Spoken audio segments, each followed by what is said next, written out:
promised to get a star from the sky, turned out to be married. Every 5 women in the world starts a relationship with a married man without knowing it. And every second woman gets pregnant by a married man. The first and only reality show that will tell about the fate of these women.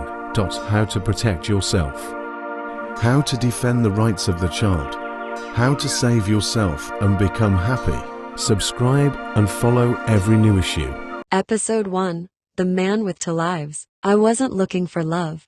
Not then. Not after everything I'd been through. My last relationship had ended in a slow, silent breakup that left me numb for months. I'd sworn off dating, sworn off trusting, and definitely sworn off falling for anyone who even remotely reminded me of my ex. But you know how life works. Sometimes when you're least ready for something, it finds you anyway. It started on a rainy Saturday. My best friend, Angela, dragged me to this personal development workshop. One of those weekend things with motivational speakers and breakout sessions where everyone shares their feelings and tries not to cry in front of strangers. I didn't want to go. Honestly, I had 100 better things to do, like sleep in or reorganize my spice rack. But Angela insisted. She said I'd been isolating for too long and needed a little human connection. I rolled my eyes and went, mostly to shut her up. The place was a rented hall in the city, folding chairs, plastic cups, weak coffee. I sat near the back,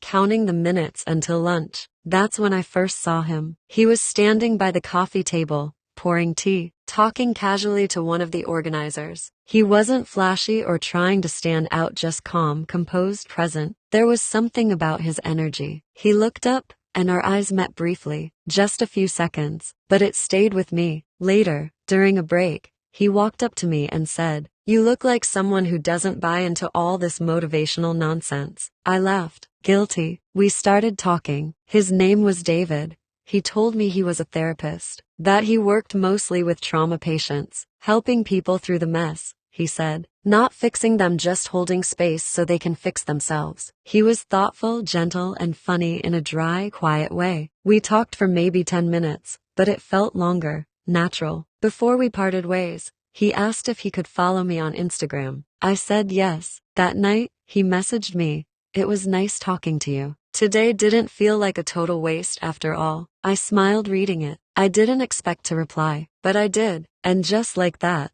a conversation started. What began as a few messages turned into hours of chatting each night. He asked questions no one else asked, about my childhood, my dreams, what scared me. He remembered things, the smallest things, like what kind of tea I drank, or how I hated my middle name. We talked about music, our worst dates, books we never finished. It felt effortless and safe. A week later, he asked if I wanted to grab dinner. I said yes. He picked me up in a navy blue car, clean and simple, with jazz playing softly from the speakers. He opened the door for me, took me to a small Italian place on the edge of town. Dim lights, candles on the tables, not a single Instagrammer in sight. He told me about his past. He said he grew up in a small town, moved to the city after college, and started his own therapy practice. He talked about losing his mother young, about how that shaped the way he sees people. I listened. He listened back. I told him about my last relationship,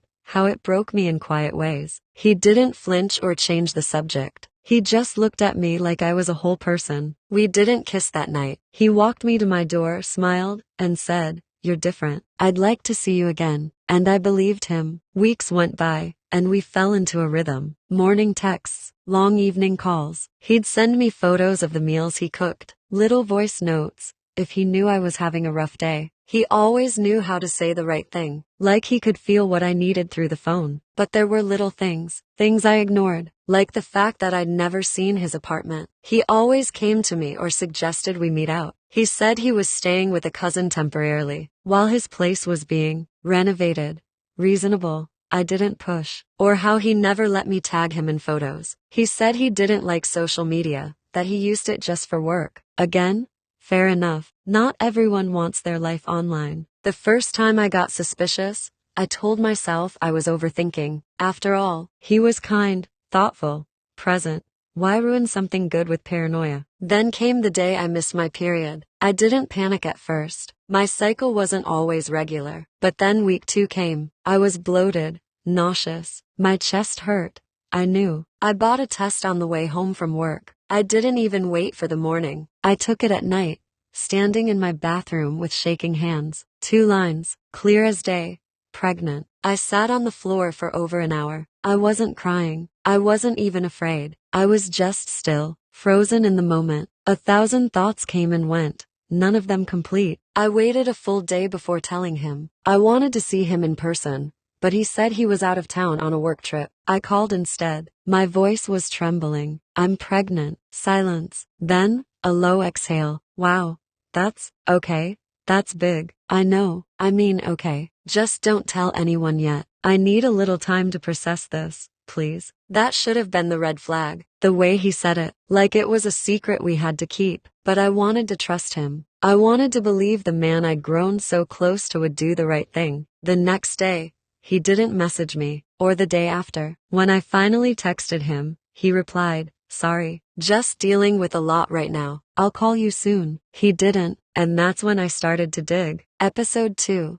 The silence between us. The silence stretched longer than I expected. Days turned into a week. No calls, barely any messages. Just a few dry texts that felt like someone I didn't know had written them. Been busy with work, still thinking, need time. Time for what? I was the one pregnant. I was the one waking up at a m with anxiety, clamped around my chest like a vice. I was the one throwing up into the sink before work, crying silently so my coworkers wouldn't notice my swollen eyes. And he was just quiet. That's when the questions started to circle in my mind, like birds sensing a storm before it breaks. Who was he really? Why had I never seen where he lived? Why did his social media look so empty, almost staged? Why did I never meet any of his friends or family? I knew something was wrong, but I didn't want to believe it. Not yet. So I did what any heartbroken, half-delusional person does. I gave him the benefit of the doubt, until I couldn't anymore. One night, unable to sleep, I opened Instagram and searched his profile again. Nothing new. Still the same. 10 carefully curated photos, all neutral.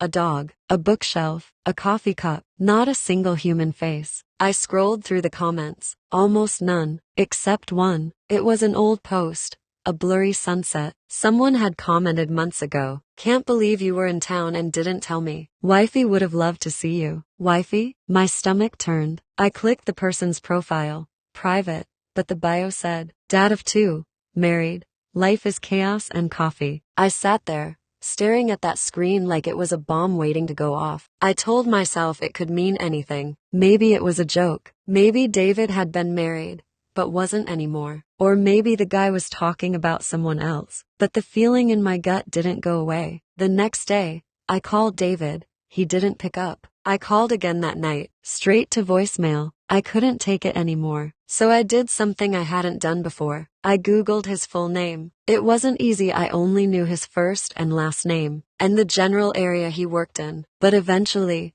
I found something, a website for a counseling center. His face, his bio, his credentials, and right below that, a group photo. A woman stood next to him, smiling, her arm around his waist. 2 small children sat in front of them. The caption read, "Our team celebrates another year of growth. Thank you to our amazing staff and their families." Families. I felt like the floor had dropped out from under me. I clicked the photo, zoomed in. That wasn't just a colleague. That was a family photo. Casual, unposed, too familiar to be anything else. She wore a ring. He did too. Barely visible.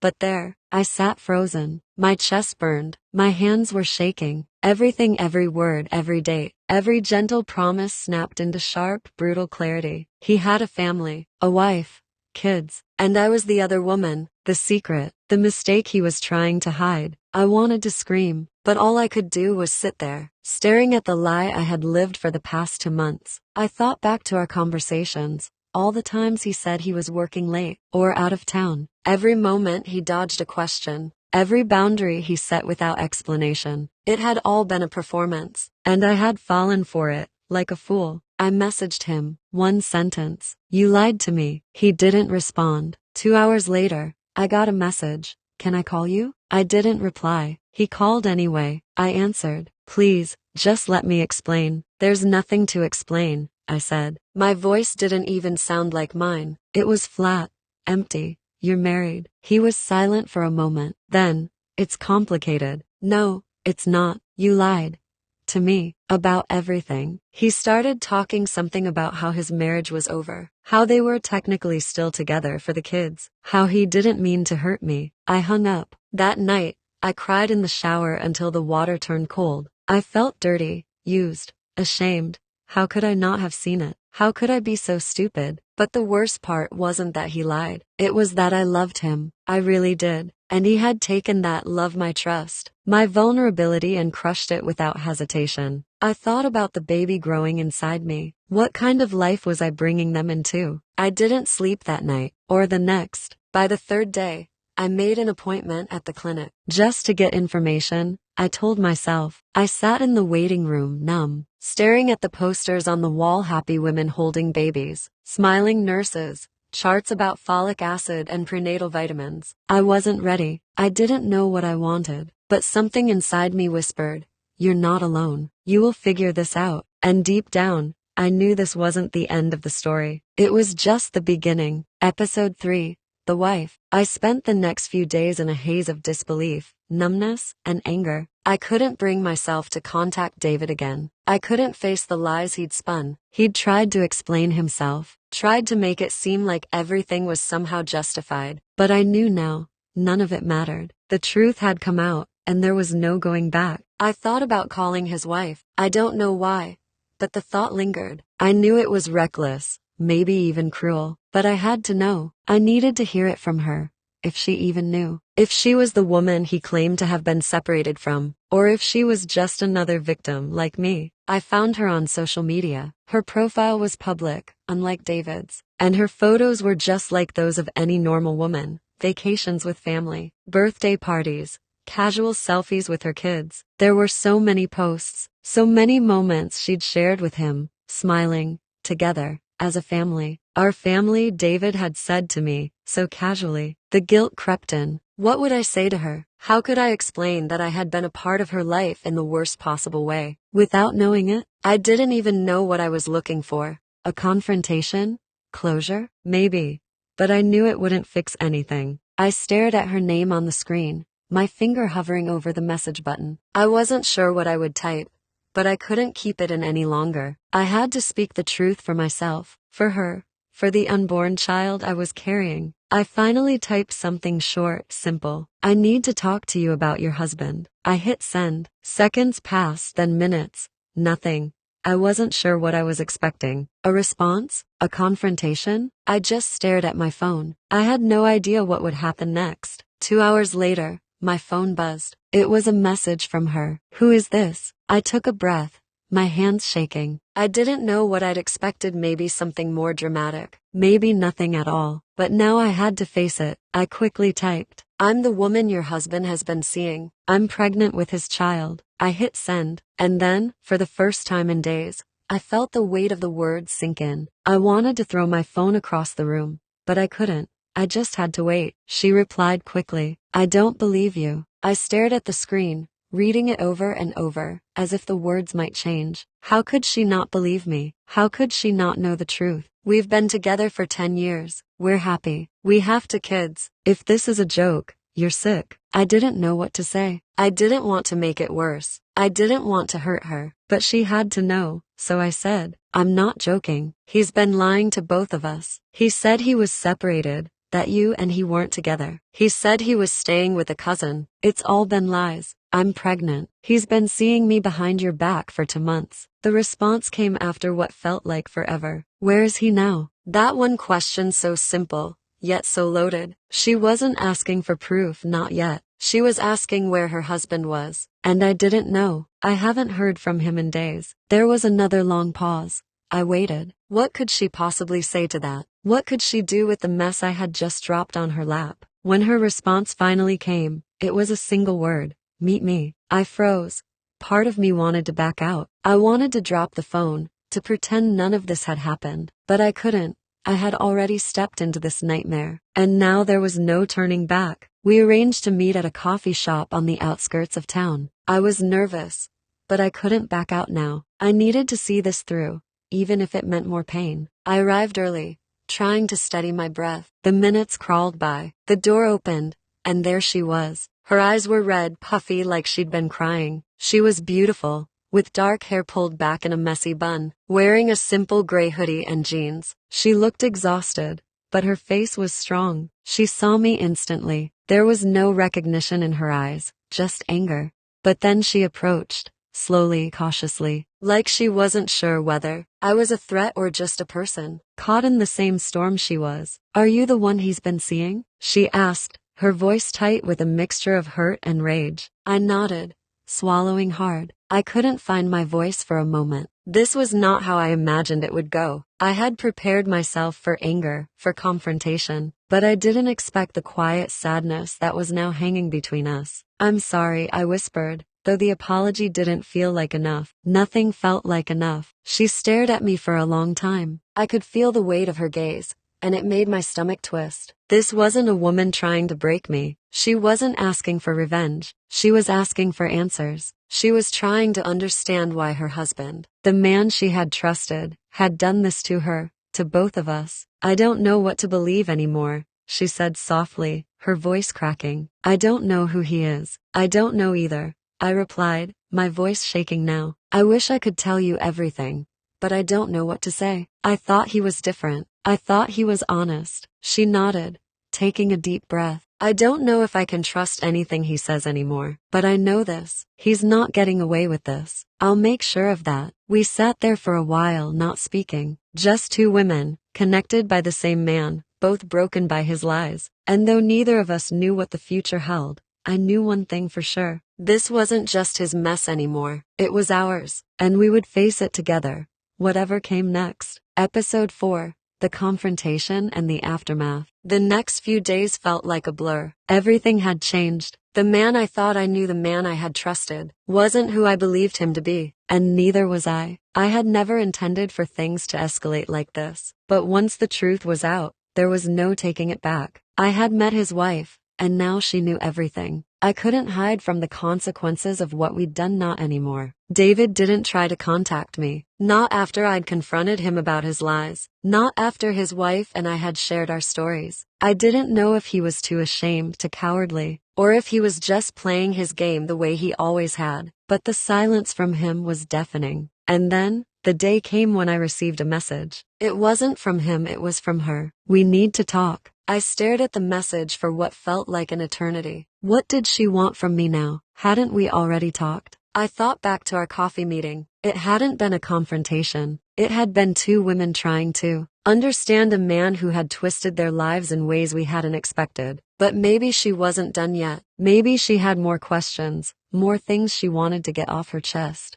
I responded, "What do you want to talk about?" Her reply came quickly, "Him, and everything. Meet me." I didn't want to. I didn't know if I was ready to dive back into that world. But part of me, the part that was still trying to make sense of all this, knew I had to. We set a time and place, a park near her house. It was a public place, calm, quiet, just enough distance between us to keep things from getting too heated. I wasn't sure what I was walking into, but I knew it wouldn't be easy. I arrived first. I waited by a bench, looking out at the pond, watching the ducks swim in the water, pretending like my life hadn't just imploded. I tried to calm myself, but there was a knot in my stomach I couldn't shake. And then she arrived. Her eyes were tired, but there was something else there, now something stronger than when we'd met before. It was a kind of quiet resolve, like she had already made peace with the worst of it, and was now determined to face whatever came next. She sat down next to me. There was no greeting, no small talk, just the sound of the wind rustling through the trees, the distant hum of traffic. For a moment, neither of us spoke. Finally, she broke the silence. "You know, when I first met David, I never thought this would happen. I thought we had something real. I thought we had a family." I nodded. I understood. I'd felt the same way, but the words felt hollow now, like I was playing some role in a story I didn't want to be a part of. "Did he tell you everything?" she asked. "No," I said quietly. He told me you weren't together anymore, that you were separated, that he didn't love you." She winced at that. I saw the pain flash in her eyes, but she didn't look away. "He said that? To you?" I nodded. I didn't know why I was telling her this. It didn't make anything better, but I couldn't lie to her anymore. I guess, she said softly, almost to herself. I was blind to the signs. I always thought he was so devoted, so focused on our family. But I should have known. I should have seen it. I didn't know what to say to that. How could I explain to her that I had been in the same place? That I had trusted him, just like she had. That I had believed every word he said, even when it didn't feel right. Do you still love him? She asked suddenly, her voice low. The question hit me like a punch to the gut.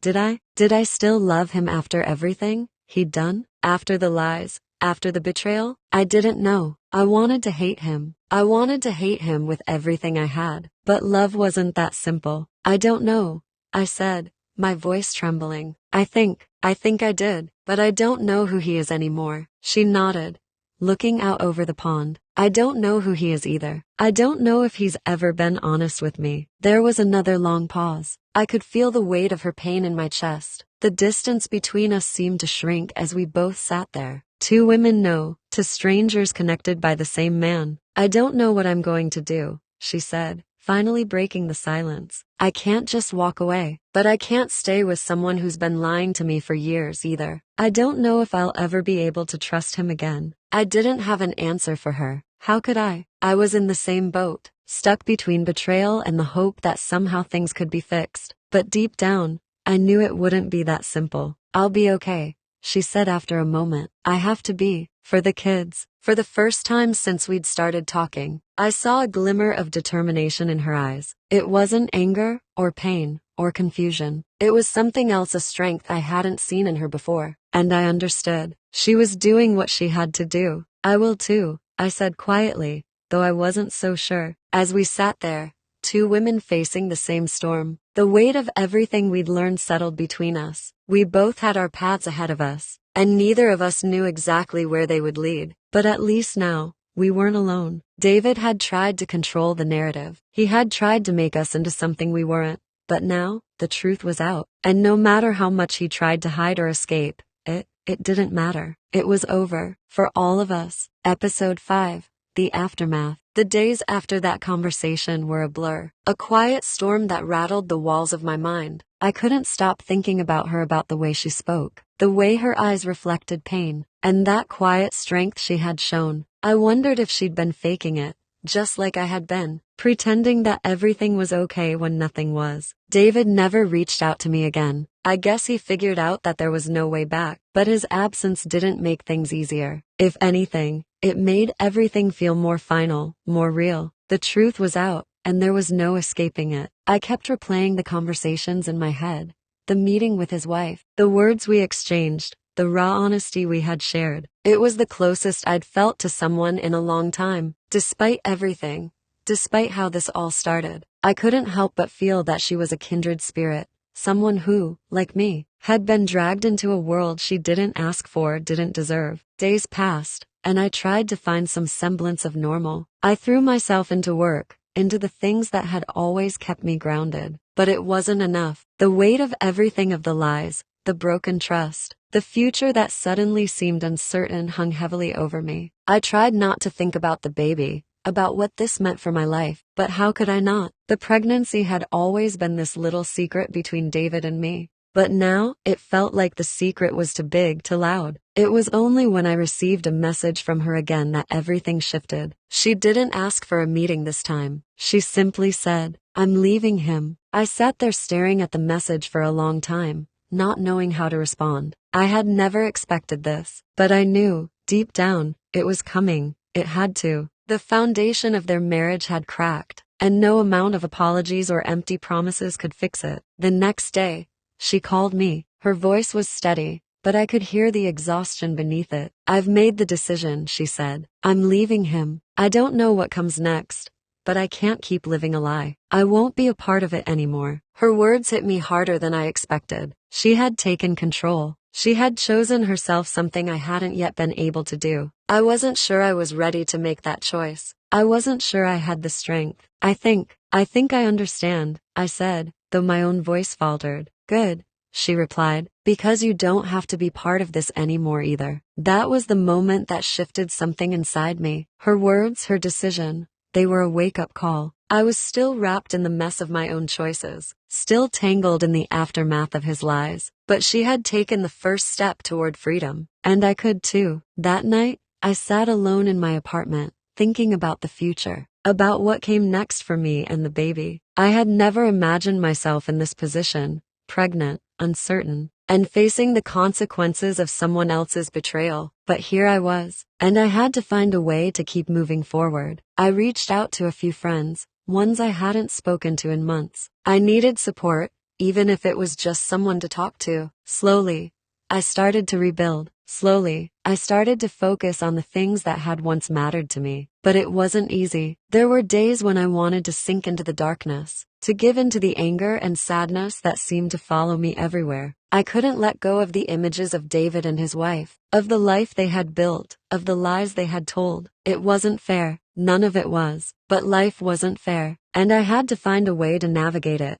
no matter how painful it was. A week later, David finally reached out. The message was short. "Can we talk?" I debated for a long time before responding. Part of me wanted to say no, to just ignore him and move on. But another part of me wanted answers. I needed closure, needed to understand what had happened, why it had happened. "I don't know what else there is to say," I typed back. "You've made your choices. I've made mine." His response came quickly. "Please, just let me explain." I didn't respond right away. I didn't know what explanation could possibly make this situation better. He had lied to me, manipulated me, and now everything had fallen apart. What could he possibly say that would change anything? But I agreed to meet him. I didn't know why. Maybe I wanted to hear his lies one last time. Maybe I wanted to see the man who had once been my world crumble before my eyes. Or maybe, just maybe, I was hoping that somewhere deep down, he would finally be the man I thought he was. We met at a small cafe. He was sitting at a corner table,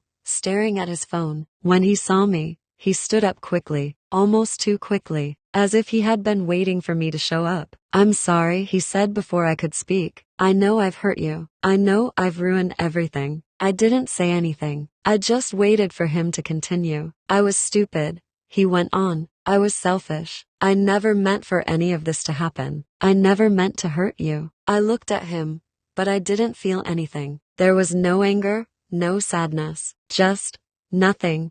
The person sitting in front of me was a stranger, and I didn't want to hear his apologies. "David," I said finally, my voice steady, "you're too late. There's nothing you can say that will fix what you've done. I'm done. I'm moving on. I'm building a life for myself now, and you're not part of it." For the first time, I saw something flicker in his eyes. It wasn't guilt, not exactly. It was fear. Fear of losing control. Fear of realizing he had lost everything. And that, somehow, gave me the strength I needed. I stood up, ready to walk away. "Goodbye, David." As I walked out of the cafe, I felt a weight lift off my shoulders. It wasn't over, not yet, but for the first time in weeks, I felt like I had taken control. I had made my decision, and I was moving forward. It wasn't easy, but nothing worth having ever is. Episode 6, The New Beginning. The first few days after I left the cafe felt like I was walking through a fog. I didn't quite know where I was heading, but somehow,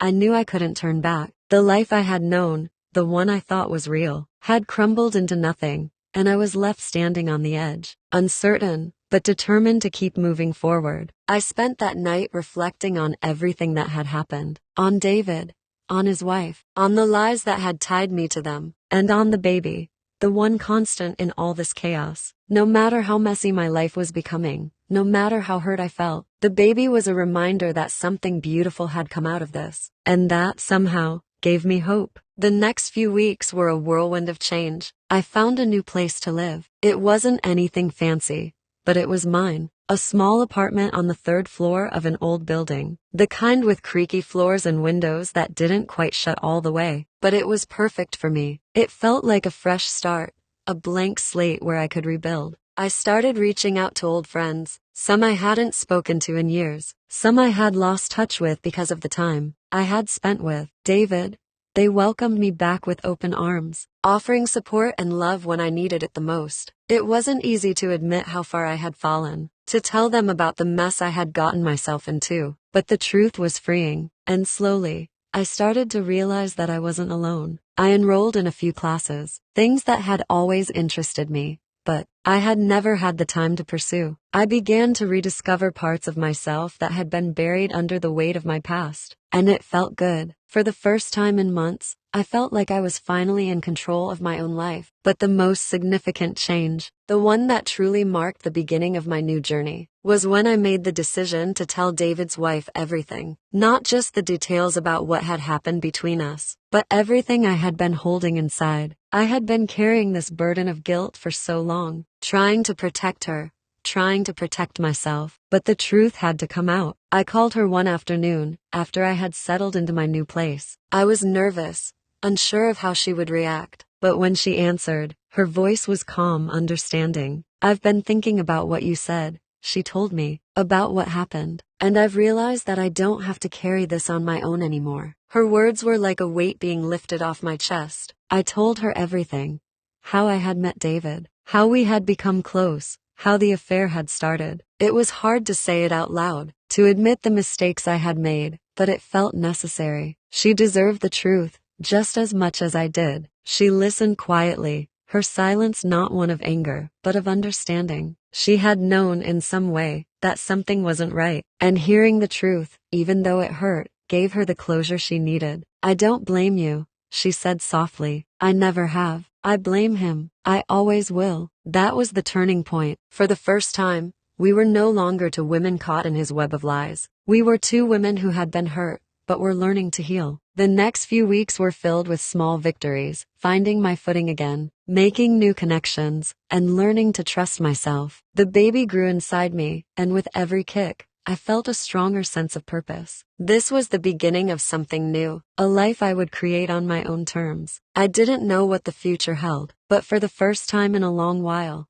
I wasn't afraid of it. I had faced the worst, and I had survived. I was rebuilding my life, brick by brick, and I knew that no matter what came next, I would be okay. There were still difficult days ahead. There were still moments when the pain of what had happened resurfaced, when I missed the life I thought I had, when I wondered what might have been. But those moments didn't control me anymore. I was in charge, now, and every step I took toward the future was one step further from the past. I didn't need David. I didn't need his lies. I had everything I needed inside me, and for the first time, I believed it. Episode 7. The Unexpected Twist. I had just started to feel like I was getting my life back on track, when life threw me a curveball. The apartment was no longer just a refuge. It had become my sanctuary, a place where I could finally breathe, heal, and begin to rebuild. The weeks following my decision to break away from David had been hard but rewarding. I focused on my future, on the baby, and on finding joy in the small things, like cooking meals for myself or walking in the park, feeling the cool breeze against my skin. I had made peace with my past and was beginning to carve out a future that didn't involve constant fear, lies, or manipulation. But then, one morning, I received a message that changed everything. It was from an unknown number, and it read, "We need to talk. It's important." I stared at the message for a moment, trying to decipher who it could be. It didn't take long for the reality to sink in. It was David's wife. Her words echoed in my head, the same words I had heard from her just a few weeks ago, that she had made peace with everything, that she didn't blame me, that we were both moving on. But this message felt different. There was urgency in it, something I couldn't ignore. I felt my heart race as I typed a quick response. "What is it?" The response was almost immediate. "Please, meet me. It's urgent." I didn't know what to think. Part of me wanted to ignore it, to pretend like everything was fine. But I had learned enough over the past few months to know that running away from difficult situations only made them worse. I agreed to meet her at the same cafe where we had talked before, the place where everything had started to unravel. When I arrived, she was already sitting at a table, looking more exhausted than I had ever seen her. Her eyes were puffy, as though she hadn't slept in days. She looked up when I walked in, and there was something different about her. The calm, collected woman I had once spoken to was gone. In her place was someone desperate, someone on the edge. "Thank you for coming," she said, her voice shaking. I sat down, trying to hide my own nervousness. "What's going on?" Her eyes flickered with a mixture of fear and resolve. "It's David. He's been keeping something from you, from both of us." My stomach dropped. The last thing I wanted was to hear more about David and his lies, but I couldn't help but listen. What do you mean? He's been lying about something, she said, her hands trembling as she reached for her coffee. He's been seeing someone else, while he was with both of us. My heart skipped a beat. I wanted to say something, to yell, to tell her that I already knew what kind of man David was, but I stayed silent, waiting for her to continue. I found out just last week, she went on, her voice breaking. I wasn't sure at first, but then I saw the texts, I saw the pictures, I saw everything, and I confronted him. I leaned forward, my hands gripping the edge of the table. What happened? He denied everything at first, she said, her eyes welling with tears. But then he admitted it. He said he had been seeing someone else for months, someone who isn't you, someone I don't know, and he begged me not to say anything to you. I felt like the floor had been ripped out from under me. A part of me wanted to scream, to run away, to escape this nightmare. But another part of me knew this was inevitable. This was just one more betrayal I would have to face. Why didn't you tell me sooner? I asked,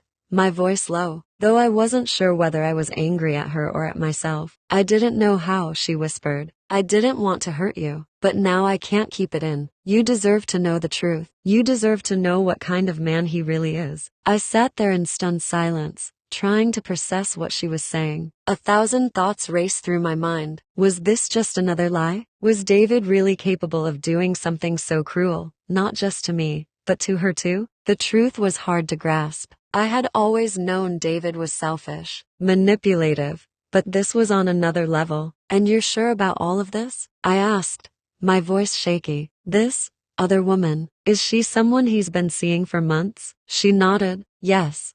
I have proof. I have everything. I didn't know how to respond. My mind was spinning, my thoughts tangled in confusion. But one thing was clear. This had to end. I couldn't keep living in this world of deception and heartbreak. I needed to take control, for my own sake, and for the sake of the baby. This was no longer about David or his lies. It was about me, about finding a way to move forward once and for all. Thank you for telling me, I said, finally breaking the silence. I needed to know. I needed to hear the truth. She wiped away a tear, her face full of sorrow. I'm sorry for everything. I never wanted this for you. I nodded, but the truth was, I didn't need her apology. I didn't need David's either. I just needed to move on. I stood up, ready to leave, to face the storm that was coming, whatever it might be. I'll handle this, I said, my voice firm. Thank you for telling me. As I walked out of the cafe, the weight of everything hit me all over again. But this time, I wasn't running from it. I was facing it head on. This was the moment I had been waiting for. The moment I would finally take back control of my life. Episode 8. The final confrontation. I had spent so much time hiding from the truth, burying my feelings, protecting myself from the heartbreak that was inevitable. But now, everything had changed. There was no more running away, no more pretending, no more lies. I knew what I had to do. I had to confront David. It was the only way to put this all behind me, to finally close the door on that chapter of my life. No more games, no more secrets, just the truth. And I was ready to face it, no matter how much it hurt. The night I decided to confront him, I felt a strange calmness wash over me. It was as if I had made peace with everything. I had spent months in turmoil, not knowing who to trust or how to move forward. But now I knew exactly what I had to do. I had to face David and demand the answers I deserved. I called him. His voice was familiar, cold, just as I remembered. Hey, I said, my voice steady but laced with emotion. We need to talk. There was a pause on the other end of the line. I could almost hear him weighing his options, trying to decide whether to run, to make excuses, to deny it all. I already know what you're going to say, he replied finally, and I don't have anything else to add. I felt a lump form in my throat, but I swallowed it down. No, this time, you're going to listen. I know everything, David, about you, about the other woman, about all the lies, and I'm done with it. I could hear him let out a frustrated sigh, but it only fueled my resolve. You don't have to do this. You don't have to confront me. We both know what happened, and we both know there's no going back. No, I said firmly, I'm not doing this for you. I'm doing it for me. You've hurt me, and you've hurt so many people. But I'm not going to be a part of your mess anymore. I'm done." The silence on the other end of the line was deafening. I could hear him breathing heavily, like he was about to say something, but the words never came. And that's when I knew. He knew he couldn't lie to me anymore. Not after everything that had happened. Not after everything I had learned. "Goodbye, David," I said quietly, but with finality. "You don't have any hold on me anymore." And then I hung up. It felt like a weight had been lifted off my shoulders. I had finally taken control. I had made the decision to let go, and for the first time in a long time, I felt free. But even as I walked away from that call, there was still a part of me that wasn't sure if I had truly said goodbye to him. There were still memories, still moments that haunted me. And then there was the baby, a reminder that no matter what happened between us, something had come from it, something real. I had told David I was done with him, but what did that really mean? Could I really cut him out of my life for good, especially when he was the father of my child? The questions lingered in my mind, but I didn't have the answers yet. All I knew was that I couldn't keep holding on to the past. The next few days were filled with reflection. I didn't want to go back to him. I didn't want to be caught in that cycle of pain and betrayal again. But I also didn't want to shut myself off from everything. I needed to find a way to move forward, to embrace the life I was building for myself, and to learn how to forgive not just David, but myself as well. It wasn't easy. It never was. But slowly, I began to see things differently. The anger that had once consumed me started to fade, replaced by something else, a quiet strength, a resilience I hadn't known I had. I had faced the worst of it, and I had come out stronger on the other side. And as for David, he would always be a part of my past, a chapter I couldn't erase. But I had closed that chapter, and I was ready to write the next one. The road ahead wasn't going to be easy, but it was mine to walk, and I was no longer afraid of what lay ahead. Episode 9. The New Path. It had been weeks since I last spoke to David, and life was slowly starting to take on a different rhythm. The silence between us, while uncomfortable at first, became a space where I could finally hear myself think. And as much as I wanted to believe that cutting him out of my life had freed me, there were still days when doubt crept in. The baby was coming soon, and the reality of what that meant hit me harder than I expected. It wasn't just about me anymore. It was about this new little life I was going to have to care for, raise, and protect. I had no idea what being a mother would be like, and I wasn't sure if I was ready. But the one thing I knew was that I couldn't let fear control me anymore. I spent more time alone, reflecting, trying to piece together a plan for my future. I had no job, no real stability, but I had a purpose now. And that was enough to drive me forward. The thought of my baby growing inside me, of becoming someone's mother, sparked a new sense of determination in me. But just as I started to feel like I was getting my footing, something unexpected happened. It wasn't David this time. It wasn't even his wife. It was someone else entirely.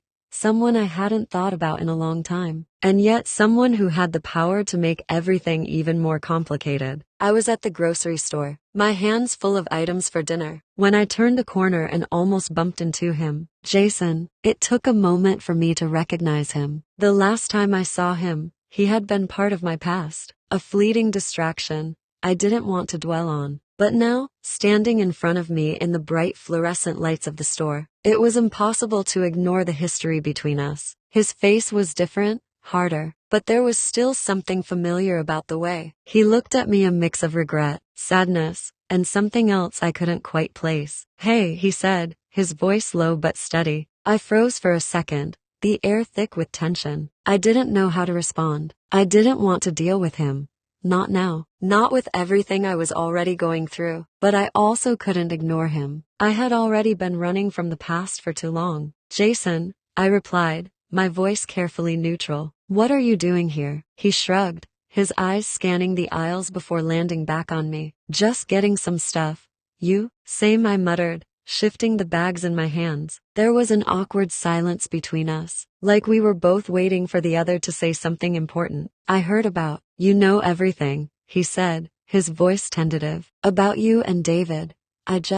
I wanted to check in, see how you're doing." I wasn't sure whether to be offended or grateful. Jason had never been a part of my life in any significant way, yet here he was, acting like he cared. "I'm fine," I said, quickly glancing away, my discomfort evident. Really? I've got things under control. He nodded, but there was something in his eyes that made me feel like he didn't believe me. I know things have been tough for you, he continued, his voice softer now. And I want to make sure you're okay. For the baby. The mention of the baby hit me hard. It wasn't something I was used to talking about. Not with strangers. Not with people from my past. I felt my defenses go up. The walls I'd carefully built over the past few months rising higher. I'm doing the best I can, I replied curtly, feeling the need to shut this conversation down. Jason seemed to sense the change in my tone. He took a step back, his hands in his pockets. Look, I get it. I know you probably don't want to hear from me, but I just wanted to say that. I'm here if you need anything. I wasn't sure how to respond. Part of me wanted to say something harsh, to tell him I didn't need his pity, but another part of me couldn't help but appreciate the gesture. Jason had never really been a bad person, just someone who got lost in his own issues. Still, that didn't mean I wanted him back in my life. Thanks, but I'm good, I said firmly. Really? I've got it covered. Jason looked at me for a long moment, like he was deciding whether to push further. But then, with a quiet sigh, he nodded. Okay, take care of yourself, he said, his voice low. I watched him walk away, a strange mix of emotions swirling inside me. I didn't know what he wanted or why he had come to talk to me, but I knew one thing for sure. The past was never as easy to escape as we think. It had a way of showing up when you least expected it, forcing you to confront things you weren't ready to face. But as I stood there in the middle of the store, feeling the weight of that encounter, something inside me shifted. I wasn't the same person I was when I first met Jason, and I wasn't the same person I was when I first met David. I had changed, and with that change came a new strength, one that I hadn't known was there before. I was no longer afraid of my past. I was no longer defined by it. I was ready to start a new chapter, not just for me, but for my child. The road ahead wouldn't be easy, but for the first time, I felt like I had the tools to face it. I could see the path ahead of me, and it wasn't as unclear as it had once been. I wasn't just walking forward anymore. I was moving towards something, and that made all the difference. Episode 10. The final decision. The baby was almost here. As the days grew shorter, the reality of what was to come became more and more tangible. I had spent months thinking about what it would be like, wondering if I was ready for the responsibility, worrying about how my life would change. And now, it was almost time. I had spent the last few weeks preparing in my own way. I had gathered everything I could think of, the baby clothes, the crib, the books on parenting, trying to get everything in order. But no matter how much I tried to prepare, I knew deep down that nothing could truly prepare me for the overwhelming wave of emotions and challenges that would come with becoming a mother. But the closer it got, the more I realized something. I wasn't just preparing for a new life in the world. I was preparing for a new life for myself. This wasn't just about the baby. It was about me too. I couldn't keep running away from the past. I couldn't keep hiding from the mistakes I had made, the pain I had endured. I had to face everything head on. I had to make peace with it, so I could move forward,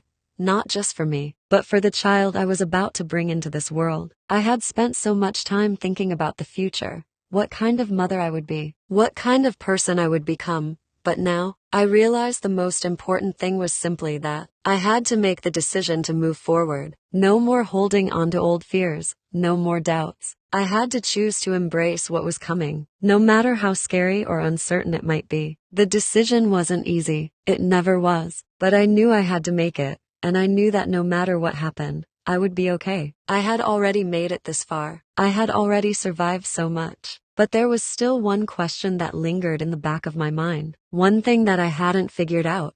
David. He was the father of my child. And no matter how much I had tried to distance myself from him, no matter how much I had convinced myself that I didn't need him in my life, the truth was that he was still a part of this story. The baby would always be a part of him too. I wasn't sure how to handle it. Should I reach out to him? Should I let him be a part of the child's life? I didn't have all the answers, and I wasn't sure if I ever would. But in that moment, as I sat on the edge of the bed, my hand resting on my swollen belly, I realized that I didn't have to have all the answers. I didn't have to figure everything out right now. I just had to take it one step at a time. I didn't need to know how the story would end. I just needed to start writing it. I made the decision, then the decision to take control of my life, to embrace the future, and to stop looking back. I had a baby to think about, and no matter what the future held, that was the most important thing. The next few days were a blur. The contractions came suddenly without warning. The pain was sharp,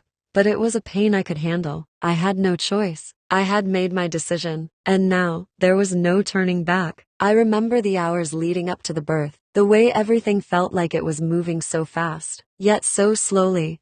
At the same time, I felt a mix of excitement and fear, like I was on the edge of something I couldn't quite see but knew would change everything. And then, just like that, the baby was here. The room was filled with the sound of the baby's first cries, and in that moment, everything else faded away. It was just me and this tiny, perfect human being. All the worries, all the doubts, all the pain I had felt, it was all worth it. Every second of it. As I held my child for the first time, I knew that my life would never be the same. But that was okay. It was more than okay. It was everything. I didn't have all the answers, but I didn't need them. I had made my choice, and now I had my baby. That was enough. And with that, I took a deep breath, ready to face whatever came next. Knowing that I was no longer afraid of the future, I was ready to write the next chapter. And this time, I was going to do it on my own terms.